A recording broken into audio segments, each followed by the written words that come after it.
On the 30th of June 2019, a man fell from the sky. A stowaway fell a kilometre through the air before landing in the back garden of a house in Clapham. It's such a surreal thing to think of a dead body falling from a plane. The body just missed a tenant reading a book on a sun lounger. They could hear the sound of that impact from a few doors away. Nobody knows who this man was or why he decided to risk his life to make it to the UK. But I was determined to get to the bottom of this tragic story and find out who the stowaway really was.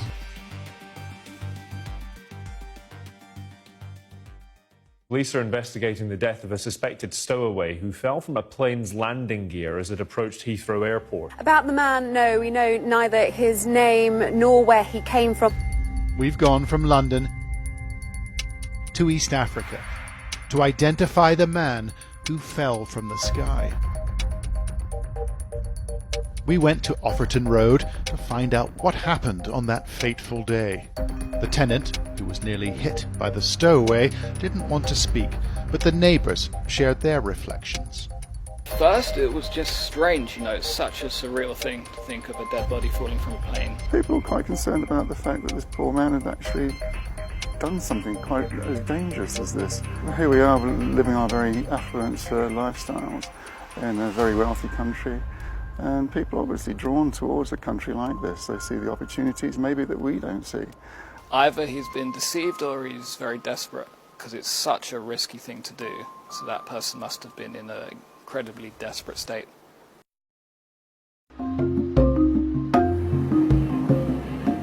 With money and the proper papers, you can fly from Nairobi to London at 9:30 every morning.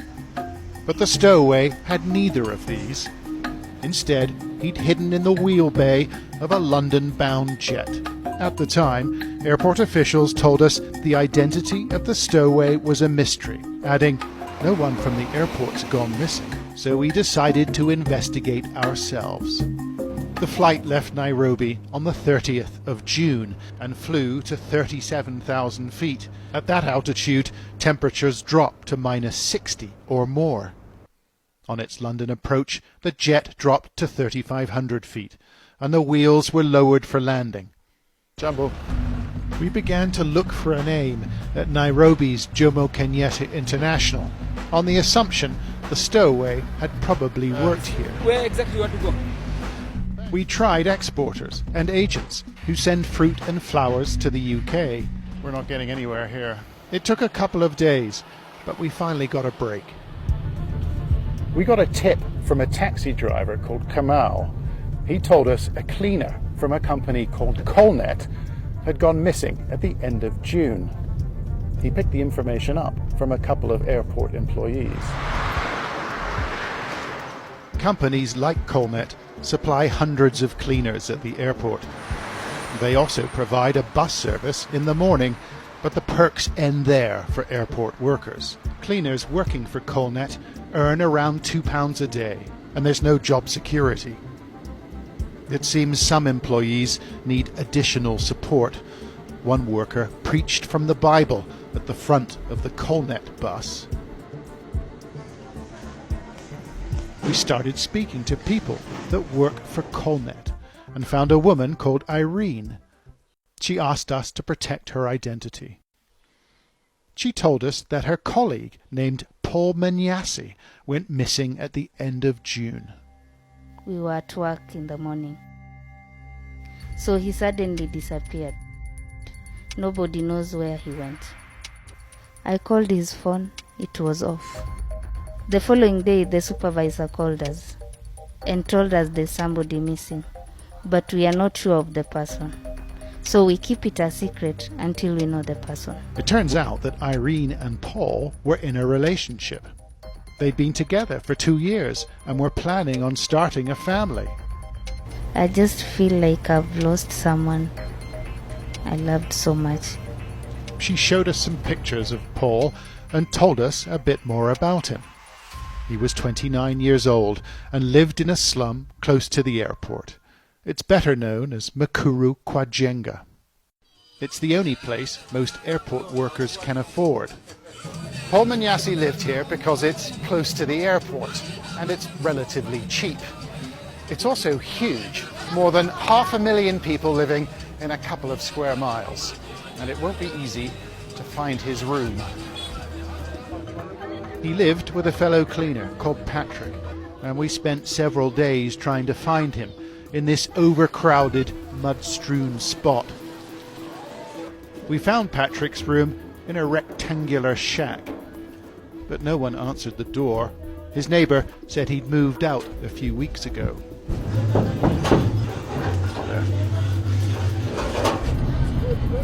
However, we got a number from a contact and a meeting was arranged after dark. Patrick used to work at Colnet and he wrangled Paul a job there too. He didn't want to reveal his identity. Paul was a friend of mine. We come from the same county. We went to the same school. But Patrick says they both dreamed of a better life. There was a job somewhere he was seeking. It was not in Kenya, by the way. So, Paul Manyasi was looking for a new life overseas, and he disappeared on the same day the Stowaway boarded the flight to London. But Patrick wasn't sure it was him. Do you think Paul Manyasi was the Stowaway? I cannot know, but I cannot know if he flied. You're not sure? I don't know.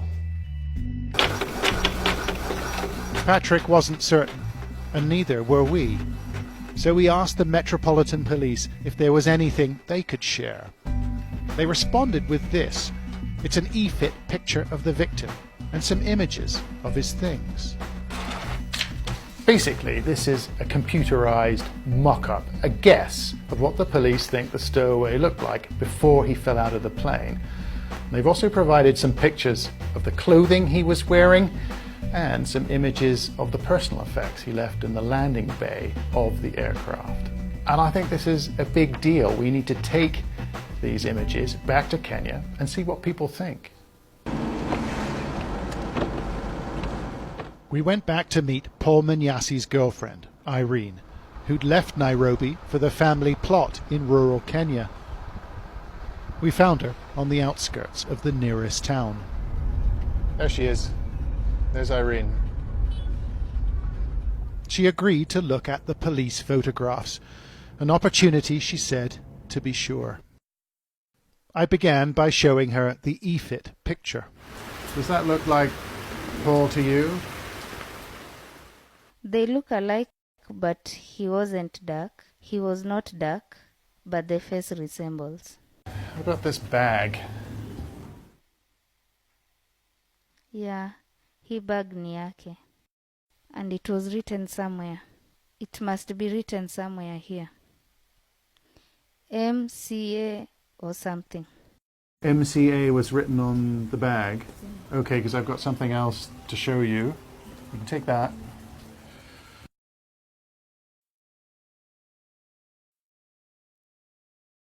Yeah. MCA somewhere. That's his bag. Yeah. Okay. What does it stand for? Member of County Assembly. Member of County Assembly. Yeah. Why would he have that on his bag? He liked to be called that name, like a nickname. Like that was his nickname, MCA. Okay. Member of County Assembly. It's a bit like calling yourself MP or Honourable. Do you think Paul Manyasi is the stowaway? Yeah. You do? According to these pictures. You're sure, are you? Yeah. Okay.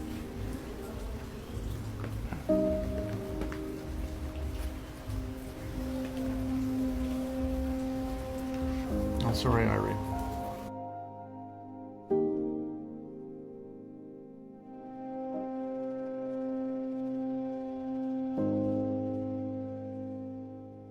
Irene doesn't understand it. Maybe Paul acted on impulse, she says. Yet Paul Manyassi's fate was sealed when he lodged himself underneath a long-haul Boeing 787.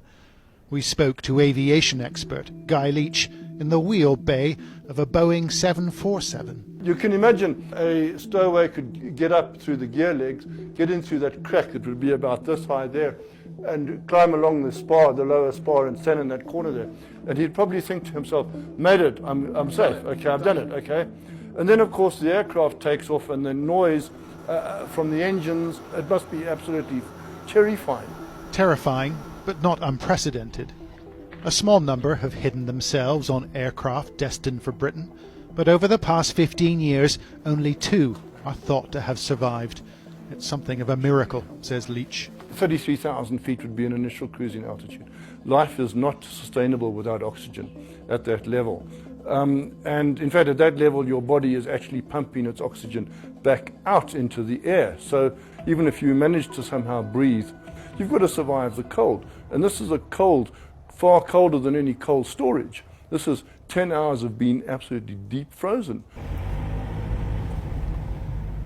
There was one more stop we had to make in an impoverished region in western Kenya. We wanted to meet Paul Manyassi's parents, but we were worried. What if the cleaning company or the police hadn't told them about their son? Asante. We were greeted, then welcomed into their modest, mud-walled home. This is Isaac, Paul Manyassi's father. Has anybody been in touch with you about Paul? Has the cleaning company been in touch with you? Nobody. You've had no information. No information. Have you been worried about him? Yes, of course. Yeah. Paul's mother is called Janet. Have you tried to contact anybody about Paul?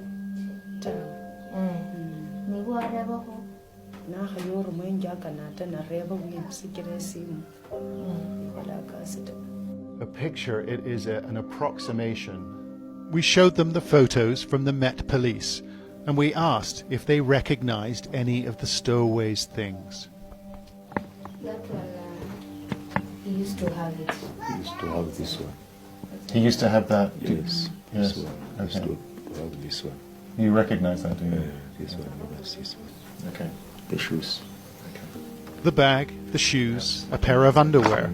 Those were Paul's, they said. It was clear their son had fallen from the airliner. I'm so sorry to come here to tell you this, but we felt that you should know. So I apologize. I'm very sorry for your loss. What would you like to happen now?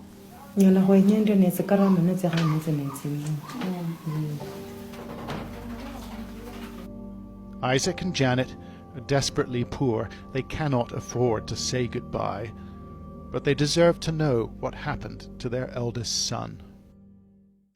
Paul's mother, Janet, said a prayer as we left, and they quietly and politely thanked us for coming. And we didn't expect that. I mean, their resilience was extraordinary. It was remarkable. We went to the people who run Nairobi's international airport, the Kenya Airports Authority, and asked them for a response to our findings. We had an appointment with the managing director of the Aviation Authority. That's been cancelled. Apparently he's got to go and see the Minister of Transport, but I think they're worried. I think they're concerned. Do they agree with our conclusions about Paul Manyassi, we asked? Does it represent a serious security breach? They didn't reply. We also went to cleaning company Colnet. Can they confirm the 29-year-old went missing at the end of June? They didn't reply either. He was relatively young, at 29 years old. His friends said he was funny, and he was ambitious too. But there were too many obstacles in his way, for Paul was a cleaner on £2 a day, with thousands ready to replace him. We think he took a chance, threw caution to the wind. then paid the price in a garden in South London. The dream had died, and the man was ignored and forgotten.